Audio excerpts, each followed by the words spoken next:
we would get frustrated at the situation, or it's not going the way we had anticipated or wanted it to go.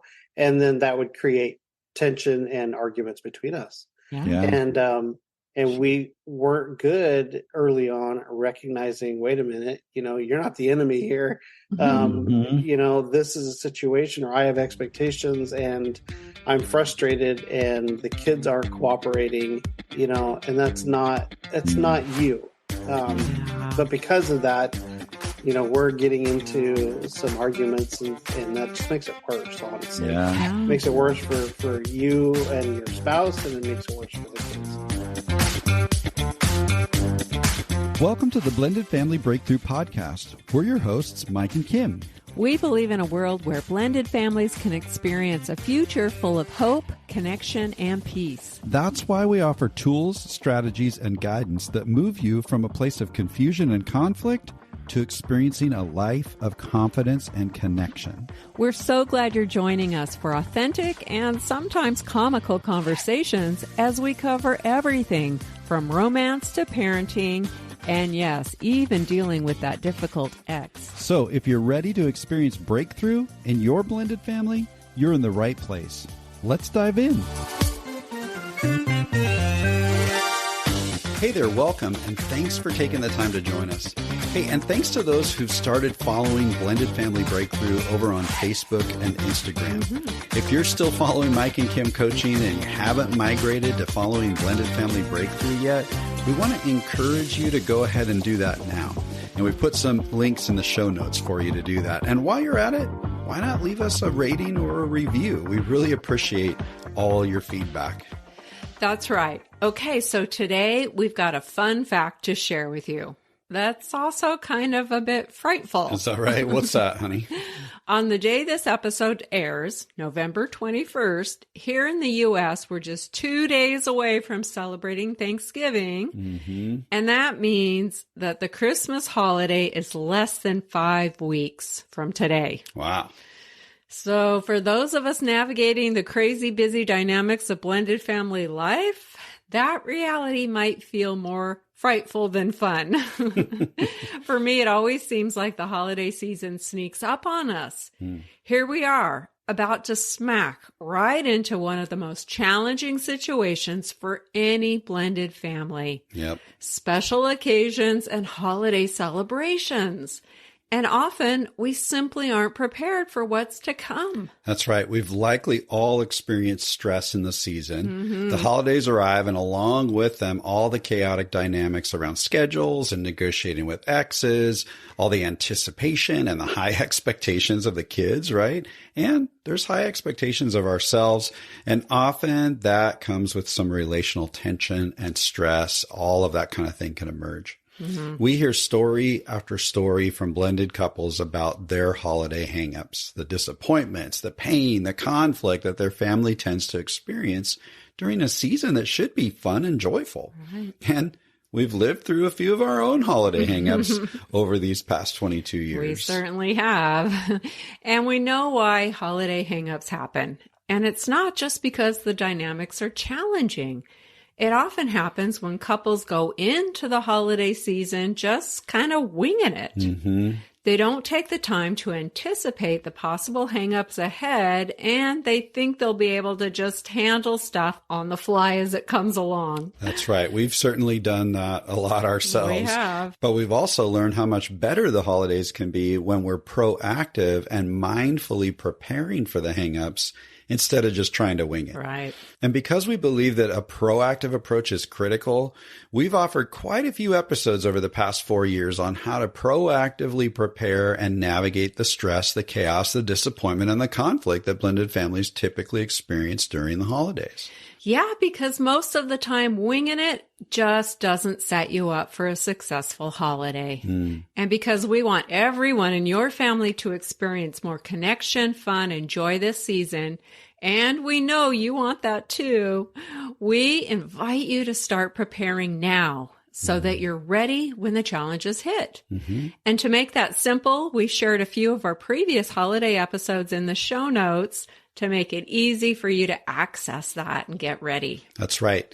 And we share all about the hangups that we experienced as a family, the mistakes that we've made along the way, and some things that we've learned to help our family experience something better. So after today's episode, you might go check out those holiday episodes to take a proactive approach so that you're ready to handle the challenges ahead or even avoid some of the most common holiday hangups. A little intentionality tends to go a long way. But today we thought it would be fun to invite our friends, Rich and Stacy, on the show to share the holiday hangups that their blended family has experienced over the years. And we're excited for you to have an opportunity to laugh along with them because we're sure that you're going to relate to parts of their story, but also for you to glean from their wisdom. Right. They've got some valuable insights and practical tips we can all use as we prepare for the fast approaching season ahead. That's right. Now, Rich and Stacy, they've been married for 9 years, and they've got 4 girls that Rich brought in from a previous marriage. They're recently beginning the season of empty nesting, and together they facilitate a couple of community groups for blended family couples. Stacy's also part of the Family Life Blended team. So we're super excited for you to listen in as Rich and Stacy help us explore what it takes to navigate the holidays well and experience more fun, connection, and joy in your blended family. So let's hop into the discussion. Well, hey, Rich. Hey, Stacy. Thank you so much for joining us today. We really appreciate you being here. Thank you. Glad to be here. Yeah, awesome. Well, we're here to talk about the holidays. I can't believe we're so close already. I know. We're coming up on the holidays really quick. And you guys have been walking through several years of holidays in your blended family. And so I wonder, maybe we just start with talking about some of your happiest memories as a blended family when it comes to the holiday season. Yeah. Sure. You want me to start? Go for it. Yeah, this is our, 12th? This will be our 12th. This is our 12th holidays since we've been together. Cool. So we've had lots to draw from, good and bad. And I know we'll talk about both. Thinking back to, I definitely have a couple of memories that I think are like really high, like really positive. Some of them were actually early on in our relationship or marriage. One of the best ones for me, one of my personal favorites was we got tickets for all 6 of us to the Nutcracker Ballet in Portland. Okay. Yeah. And we did it big. We bought the girls new Christmas dresses. We had a friend of ours who was a hairdresser come over, and she did up all their hair and their makeup. I actually rented a tuxedo. Wow.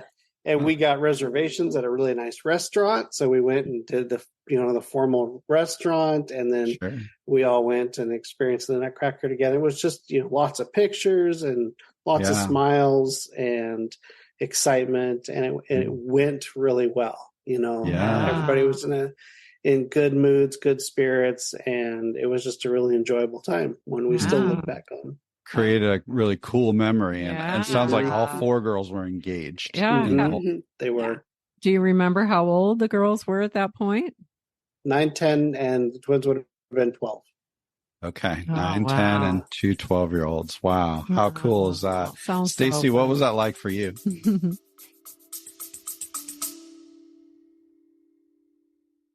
We're so excited to let you know about something brand new we've created just for you. We've realized that with so many episodes available here on the show, it might feel a bit overwhelming to find the topics that matter most to you. That's why we've created a simple tool for you to receive a personalized playlist focused on your current struggle or your biggest challenge. That's right. It's called the Blended Family Breakthrough Quiz. You'll answer just a few questions, and based on your responses, we'll email you a curated custom playlist of episodes that are specific to you. This simple quiz will direct you to the most impactful episodes that pertain to you personally and keep you on track in your journey of discovery, learning, and growth. So, scroll all the way to the bottom of the show notes for this episode and click the link to take the Blended Family Breakthrough Quiz today. Okay, let's get back to the discussion. It was really fun. The girls welcomed me in. Everybody was really excited. We made a great night of it. I remember in particular, there was a moment when a couple of the girls were with me and Rich and the other girls were elsewhere in the auditorium. And somebody made a comment about how beautiful my daughters were. And that was the first time that we had been out in public and somebody had made that assumption. And I just remember saying something along the lines of, well, I'm not actually mom. I get the privilege of being part of their life though. And the lady accepted it very graciously. And we just kind of went on and I didn't think much of it, but the girls actually thanked me later for calling that out and making that distinction. Okay. Wow. So yeah, isn't it interesting? You get in those kind of moments and sometimes everybody freezes and goes, oh, what do I say? But it sounds like you had the wisdom to be able to just say, no, these are my stepdaughters and that's okay. Mm-hmm. Yeah. So you each have different memories or different things you're holding on to around that special evening. But it sounds like you had a blast. Yeah, it does sound fun. It was fun. I'm coming to your house this holiday season. Well, it's interesting you say that because we kind of turned it into a little bit of a tradition because the parenting plan, I had the girls the week before Christmas 1 year and then the week between Christmas and New Year's the next year. We kind of flipped it each year. Yep. And it turned into this was the year I had the girls the week before Christmas, which is usually when you can do events like that. Yep. And we kind of turned that into every other year. We did the Nutcracker. Cool. We did it, I don't know, 3 or 4 times total over the years. Yeah, very cool. Before they got too busy. That's great. Oh yeah, that happens as well. Yeah. What other happy holiday memories do you have? Well, I can think of a year. This was when we were trying to figure out how to merge traditions, and the so frustrating and in hindsight is humorous moments of decorating the Christmas tree. And getting out his ornaments and getting out my ornaments. And I honestly don't remember. It was fairly early on, probably one of our first few Christmases together. We were going through the ornaments and one of the girls found that I had a pickle ornament in my stuff. And I had gotten it in an ornament exchange years before I had met Rich. Sure. But they did not know the tradition of the pickle and hiding it in the tree. And so they were like, Stacy, why do you have a pickle? And so I told them what I knew of the tradition and they got all excited and they were like, yeah, we should do that. And lo and behold, the tradition was started. And to this day, we have to do the pickle every year. And what's made it even funnier is the years that somebody forgets to hide the pickle or forgets to get the prize to go with whoever finds the pickle. So it's actually become quite a thing. That's funny. And it was just a fluke moment. Yeah. And it sounds like it was the girls' idea to say, oh, yeah, let's try that as opposed to we're going to do this now. And now in their 20s, they still love it. And they'll all 4 of them be digging around in that tree trying to find it. It's great. And I'm over here cringing. Don't break any ornaments. Yeah, that's right. Don't break the pickle. Yeah. It's awesome. Yeah. So I'm wondering, sometimes we experience these highlights as we're blending. And of course, we experience frustrations and pain points and challenging things. But when you did experience these high points and these moments of, wow, this is awesome, are you able to kind of celebrate your wins? Because we think that's really important to celebrate the wins. Yeah, I definitely think so. Whether it's just kind of taking a moment in the middle of it to pause and just kind of make a mental memory, or after the crazy and the chaos has kind of settled and maybe the kids have gone, when they were younger, had gone back to their moms, or now as they're older, gone back to their own homes, and being able to just kind of reflect on the points of the day that were really satisfying or went really well. In blended family holidays, there's so much outside of your control. Yeah. And there's so much flexibility required that staying present and being able to recognize those wins, no matter how small or how big they are, I think that it's crucial to be able to have that opportunity and that ability to hang on to the wins wherever they happen. Absolutely. So well put. Thank you. Yeah. Rich, what would you add to that? But for me, one of the things that I always just cherish is that I was blessed enough to be able to have my kids every Christmas, whether it was on Christmas Day or the day before, or the day after. We always had them every year. So we could celebrate. We could spend time together as a family, and there wasn't the the off years where we didn't have them at all. So that was a blessing in itself. Mm-hmm. Absolutely. Yeah, it's good. Yeah. And what a cool opportunity to be intentional about how do we celebrate those wins and kind of recognize that, hey, we've got some blessings here that a lot of times don't work out in blended situations. Mm-hmm. And so being able to own those. Yeah. One thing we like to encourage couples to do is when you have those mountaintop moments where things are clicking and where there's connection and you're building memories as a family, snap a picture. And you said you took lots of pictures as you went to the ballet, and put that somewhere where it's visible so that when you have those other moments that don't go as well and things seem to be falling apart, you can refocus yourself and remember, wait a minute. I want to look at the big picture and remember that we are having and experiencing real wins along the way as well. Yeah. It's not just all frustration. That's right. That's right. Yeah. I would even add that in those moments that are an epic fail, sometimes they're emotional and they're hard and it's not appropriate. But sometimes if it's an epic fail, that you can have the awareness that in a couple of years, this is going to be a really funny shared experience. Once we get past the frustration of the epic fail right now, snap a picture in those moments too, because that gives you a shared family. Even not so great experiences are still shared, and they're still part of what bring your family together and create the bonds. And if you can have the awareness to snap a picture of something that you know you're going to laugh about in a couple of years, because we've got a couple of those in our picture frame, and that was a disaster, but we all shared it together. Yeah, that's good. Yeah, it's funny how sometimes hindsight brings humor. Yes. Right? And where we're like, it's pretty funny, even though at the time didn't feel funny. Yes. But I love that idea of in the moment realizing that, I'm not going to take this too seriously because someday we're going to look back and laugh about this. Yeah. I can even share an example of that. We tried one year to take all 4 girls on it was a short train ride. It was like, a Polar Express kind of a train ride experience, right? We thought this will be fun. The girls will love it. It was pouring down rain. It was super crowded. And so we're all out there in our pajamas getting soaked, and then it was jamming onto the train.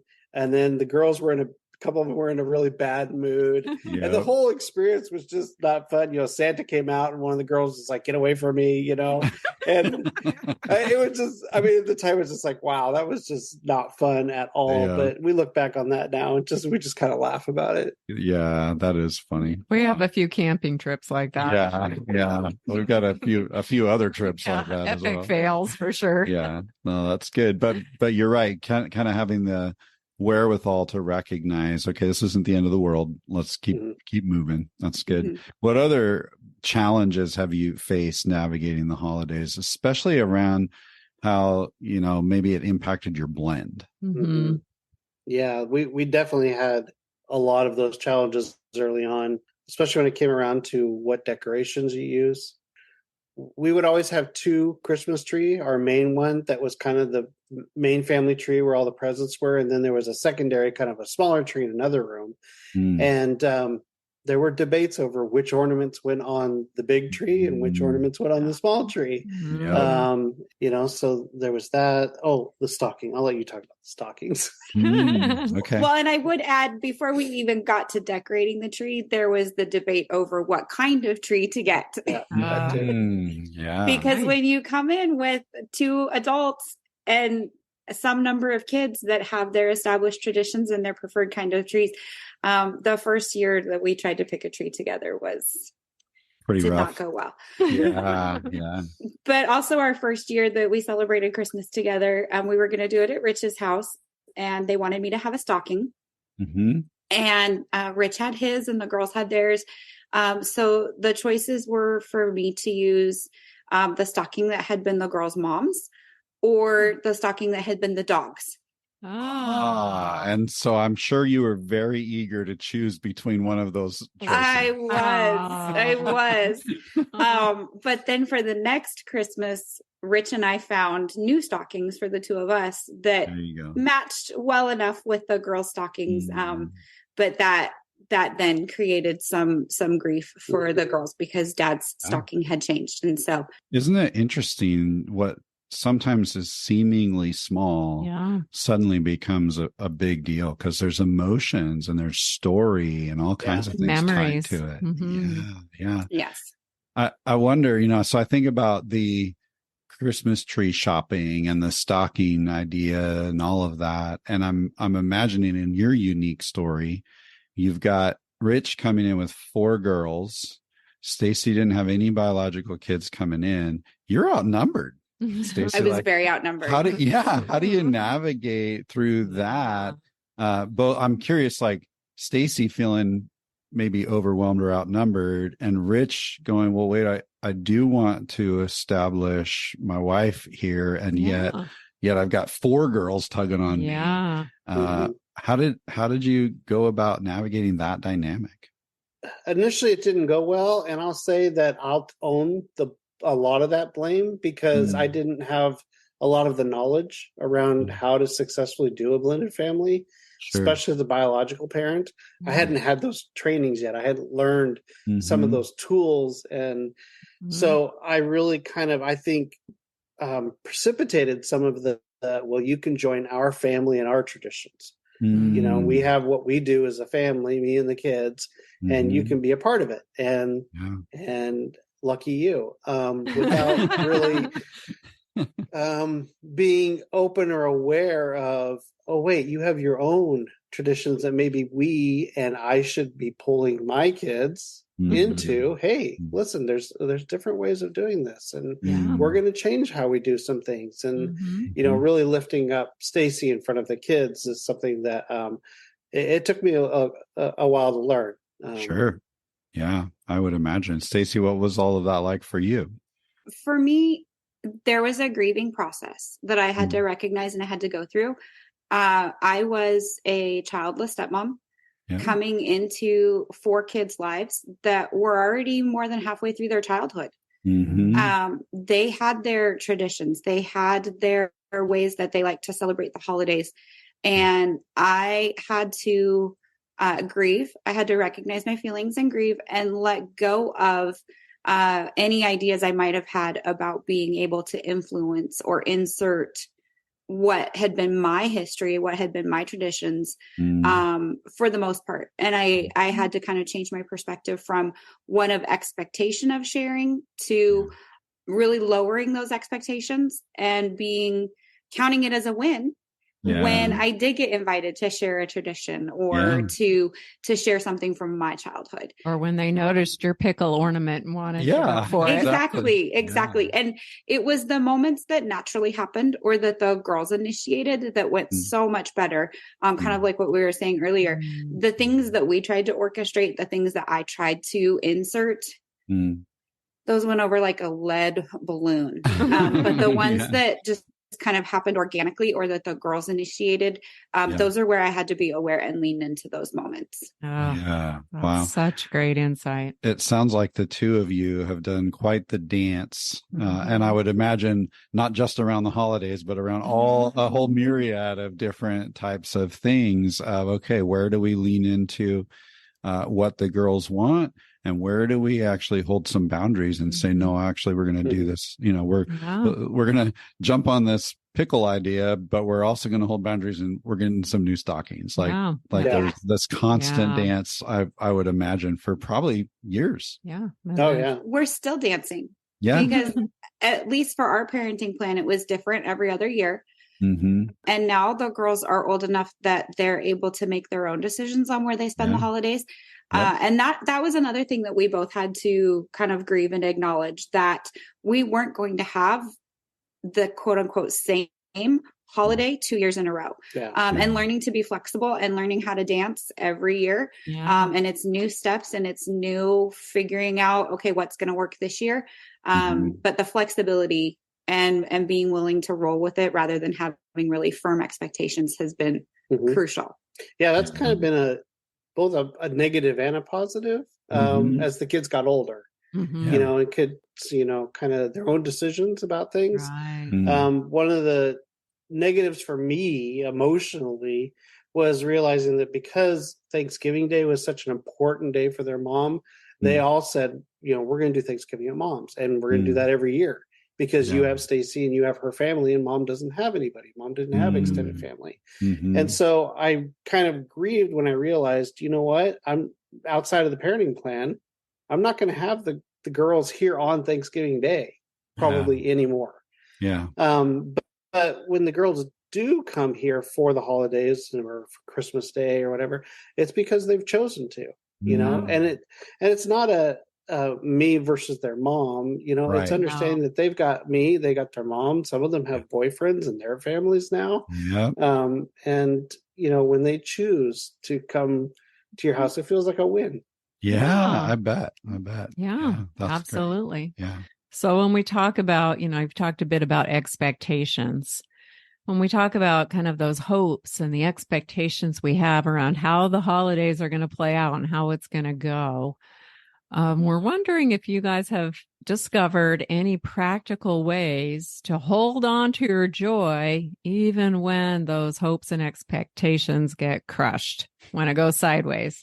Like, what are the strategies that you've got to hold on to your own joy so that you don't get just taken out? I think that we enjoy the time that we get with the girls, whether it's 2 hours or a full day.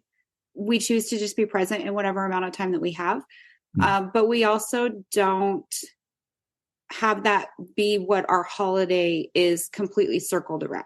We make sure that we get to other events, whether it's concerts, we both enjoy music, maybe a Christmas parade. We have other things that we do that make our holiday season complete, and it's not completely dependent on the girls and how much time we get with them. We're a family of faith, so for me, staying connected there, making sure I'm being consistent in my devotions, having a good opportunity to spend time in the Word and study the true meaning of Advent. The more I can stay centered and keep in focus that my identity is bigger than how much time that we get with the girls, that really helps me stay focused. So well said. I love that you're able to recognize my identity and my role are two different things. Yes. And I want to stay centered on my identity. And what a great description of, okay, if everything is not about the whole amount of time that I get with the kid. And I would imagine that centering actually helps you to be present in those moments, whether it's 2 hours or 2 days. Is that right? It does. Yeah. And it helps you in the moments when they are not necessarily enjoying what's going on, or they're protesting, or they're giving you gas. Well, we call it gas, the guilt trip, anger and silent treatment. Yeah. Oh, I like that. When you're getting gas from the kids because they're not happy with something, to just not get sucked down into that pit with them, to be able to stay, okay, I understand that you don't like how we're doing things differently or what we've chosen to do, and not letting that drag you down, understand that you still can enjoy the time together, that this is still holidays, and it's the movie says it's the holidays, we're all supposed to be miserable. That's great. And it can be challenging because, Stacy, both of you have mentioned the word grief. So we do want to stay focused on our identity and stay positive, and at the same time grieve the losses. There are going to be times when we are disappointed that, our kids didn't show up, or that they showed up giving us gas. We're going to steal that, by the way. I like that. We stole it. So go ahead. We'll just keep it going. Perfect. What was the S again? I missed the S. Silent treatment. treatment. Guilt trip, attitude, silent treatment. I love it. But sometimes it is appropriate to grieve and feel the sadness, but not get sucked down into it. Mm-hmm. I think there's a real balance there of not just pretending, but focusing on how I'm really feeling and still choosing to hold on to joy. Yeah. And be able to recognize your own grief, Yes. Yeah.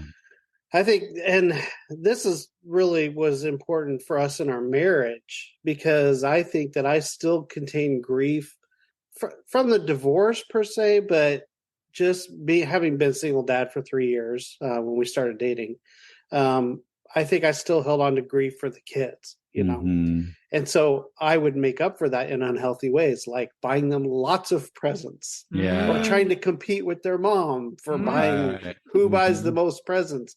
And it was very unhealthy, but I felt like I needed to do that to give my kids, happiness and being able to, and it became an issue early on in our marriage. It's like, why are you, it's a little much, and I had to kind of come to grips as to why. Yeah. What was under the surface of that so it sounds like you had to not only come to that why, but also start to change the story in your head. Yeah.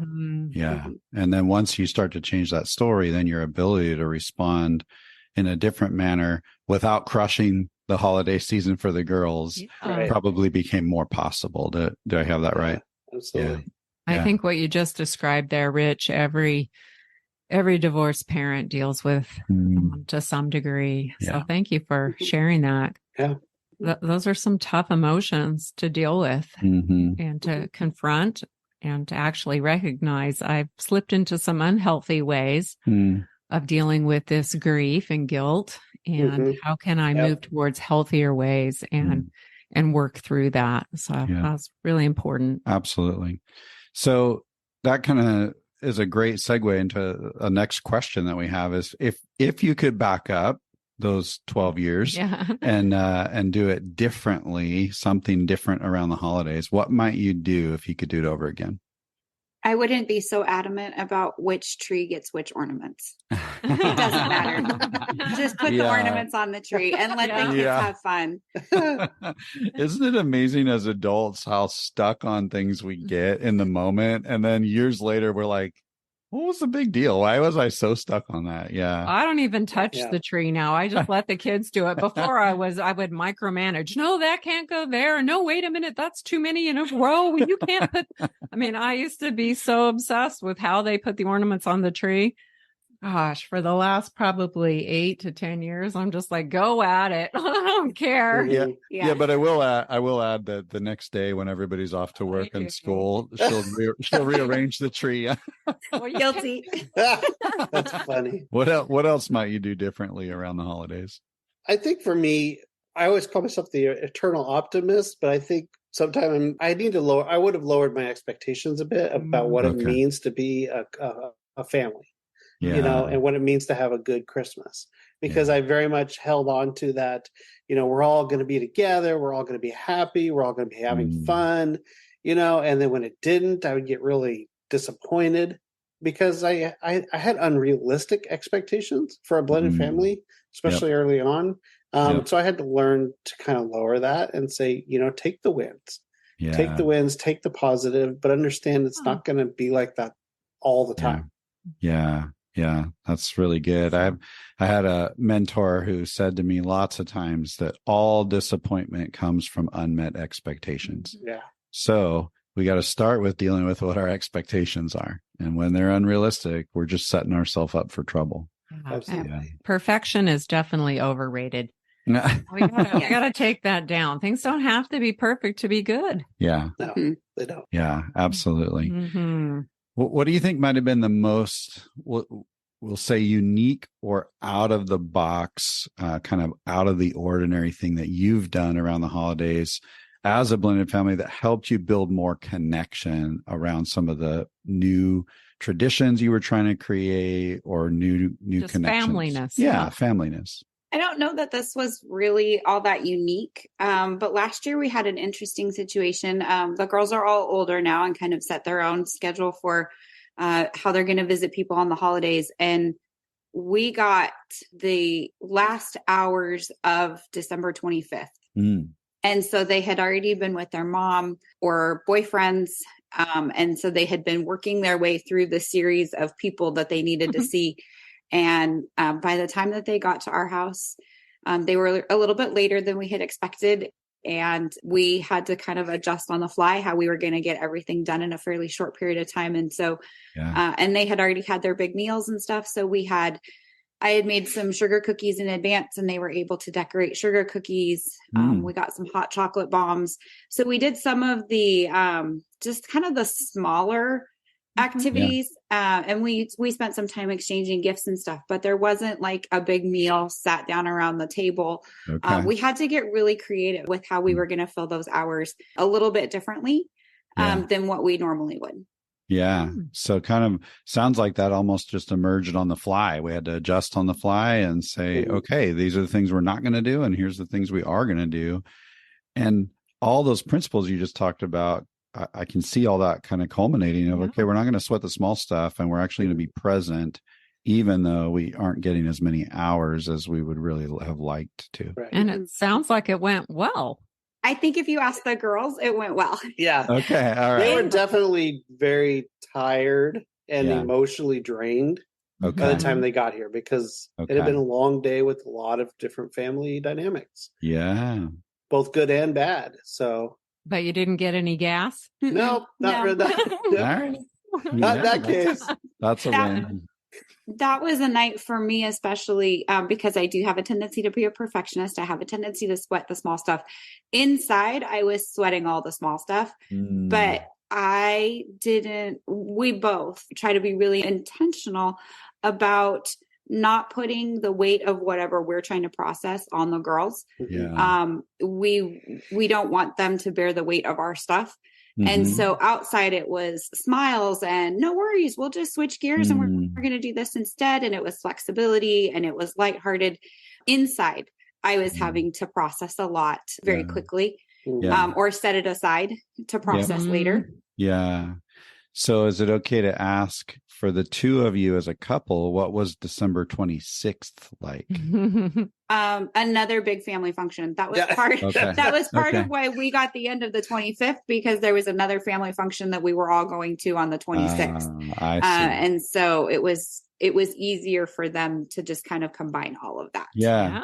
So maybe I'll ask that a different way then. What was it like kind of in the aftermath or the after processing for the two of you as a couple? Did that create tension and conflict, or was it something that allowed you to just kind of grieve and process through some of the disappointments together? Oh, I definitely think that we processed together. Yeah, we definitely did. We have learned the hard way to identify I'm frustrated at that, not at you, and being able to speak that out. Yeah. And so we're pretty quick to identify that we're frustrated at a problem or a situation. And we made some decisions based on last year as far as kind of what we were talking about before, being flexible, but also having some boundaries. And we've learned some things that we're going to set in place to do differently in the future, even if that means having Christmas not on Christmas. Sure. Yeah. And that works. Because it's not necessarily about the exact date on the calendar. Right. Exactly. Yeah. I'm curious, we have a lot of listeners who are really early in their blend. If you had a very similar dynamic, but you backed up about 8 or 9 years, how would the two of you as a couple handled it back then? The same scenario. Same basics, but kind of get the rug pulled out from under you. Yeah. And this did happen where we would get frustrated at the situation, or it's not going the way we had anticipated or wanted it to go. And then that would create tension and arguments between us. And we weren't good early on recognizing, wait a minute, you're not the enemy here. This is a situation where I have expectations and I'm frustrated and the kids aren't cooperating, and that's not you. But because of that, we're getting into some arguments and that just makes it worse, honestly. Makes it worse for you and your spouse, and it makes it worse for the kids. It's so easy though to fall into those patterns of kind of blaming each other or blaming the kids when things don't go the way we had hoped. and learning to recognize, wait, it's not you, it's the dynamics. Yeah. Can be really challenging, and that takes time and practice. What do you think has been, if you could name the top one or two things that you have done intentionally as a couple that have gotten you to the point now, 8 or 9 years or 12 years later, where actually we do stay pretty united, even when things don't go our way? What do you think you've done? We've definitely gotten step family smart. Yeah. I was Okay. gonna say we've learned. We've followed a lot of different curriculums and done a lot of learning about blended family life. Listened to a lot of podcasts. Yeah. Sure. Yeah. And now you're on podcasts. I know. We also are intentional about doing marriage intensives, whether it's a class through our church or there's a couple of other independent ministries and programs that we follow that have a weekend away or something like that. We don't wait until we're in crisis. Yeah. We are really intentional about ongoing maintenance and communication. Yeah. I love that, and I want to, especially those who are listening that are early in the blend, maybe it's only a few months in, or maybe only a couple of years in. There's two things that are so wise, I think, in what Rich and Stacy are sharing. Number one, it takes some intentionality to actually invest in a relationship. And so don't wait till crisis, like Stacy just said. Actually go out and start preparing, because crisis is coming. Challenges are coming. And so if you can prepare ahead of time to stay united, that's a really good thing. And it takes some years to kind of practice that and get used to it over time as you're educating yourself. And there are good things to come. There are good things to come. And so if you're early in the journey and you're going, but his kids didn't like my pickle ornament, and then we need to be patient and say, you know what, we might be able to work that out over the years to come. Yeah. Thanks for sharing those tips. Absolutely. Those are awesome. But if we could back up just a bit, we just mentioned that in that difficult moment when things aren't going as planned, back then we blamed each other, criticized each other. If we can also recognize that these dynamics are not the kids' fault, even when they do show up and give us gas, maybe there's some grief or some loss or some issues that they're dealing with underneath the attitudes. We can have a broader perspective as well, and not blame each other, but also not blame the kids who really didn't ask to do holidays in two homes. And this is a lot for them as well. Yeah. Absolutely. You brought up, that's a good point, because we've talked about, having our own expectations and maybe lowering them, understanding that, that's going to lead to our own internal frustrations and stuff. The kids have expectations. They do. They have ideas about how things should go and the way things should be, and they're going to get disappointed, and they're not going to be as able to easily recognize it, that's what it is. So being able to talk through it and empathize with their frustrations and the things that they were expecting not happening the way that they had hoped. So absolutely. Thank you, Rich. We talk a lot about emotion coaching on the show. And in fact, just a few weeks ago, we dropped a 4-part series, like one day after another, that actually walks through the steps of emotion coaching. And part of that is just recognizing when a child is feeling disappointment, that we can walk through that process with them and help them navigate it. We don't have to fix the dynamic or the situation for them. It actually teaches them how to become resilient in their emotions. And so we enter into it with them. But the first step of that is just recognizing it. Yeah. Sometimes they've got some things to grieve as well alongside us. Yeah, absolutely. Let's go back to kind of some happy memories. I wonder, if I were to have an opportunity to sit down with all the girls and say, hey, what was the funniest holiday memory that you could ever remember? The thing that made you laugh as a family most? What do you think I might hear from the girls? Oh, boy. Well, I think everybody laughs about the whole train experience. Okay. That was such a disaster. And there have definitely been some pickle battles. Okay. Oh, pickle battle. There have been pickle battles. Yes. Awesome. Yes. Okay. More layers. What does that mean? What does a pickle battle look like? Trying to push people out of the way, getting into the tree to the point that it's like shaking a little bit, and I'm like, don't knock over the tree. Yeah. We have had a tree fall over. Yes, the year that the tree fell over. The tree. It was not related to a pickle battle. No. Oh, okay. So what was up with the tree falling over? It was a big tree. It was a tall tree, and it wasn't in the stand straight, and it just fell over. And unfortunately, quite a few ornaments broke, and some of them were some of Stacy's keepsake. Sadness. Grandparent stuff. Yeah. Didn't one of the girls buy one, try to replace it for you? Oh, Yeah. I've had a couple of the ornaments replaced to the best that they could, and that's cool. Yeah, it still stings a little bit, but yeah, the year that the tree fell over is one of our more humorous stories.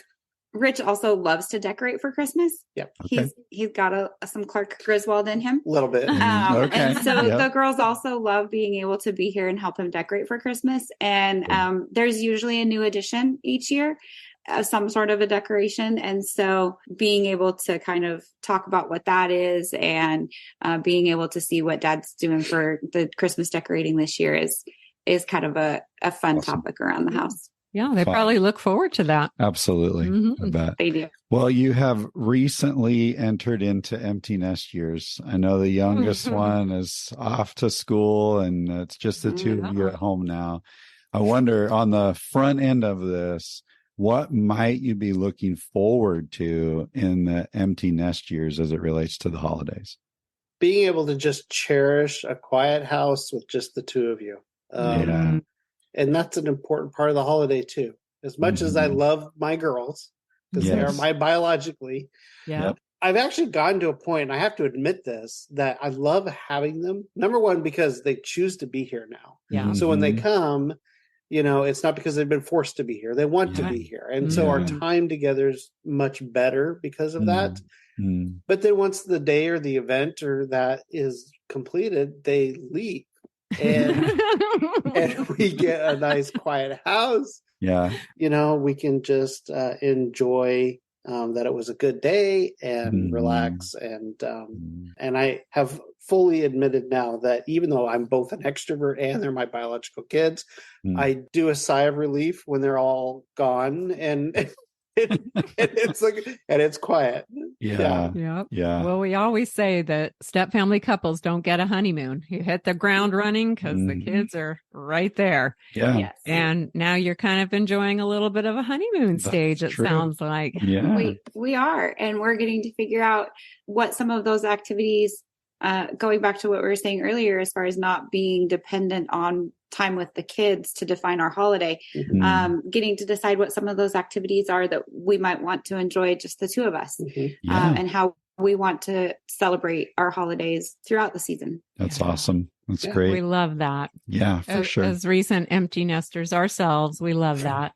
Thank you, Rich and Stacy, so much for just your insight, for your wisdom. I know you've invested so much in your own learning, and you're turning around and you're using that in different areas of your community to help others as well. And so I just personally want to thank you for the work you're doing to help other couples. I think that's really cool. And just for having this kind of pretty lighthearted conversation about, you know what, the things don't have to be perfect in order to be good.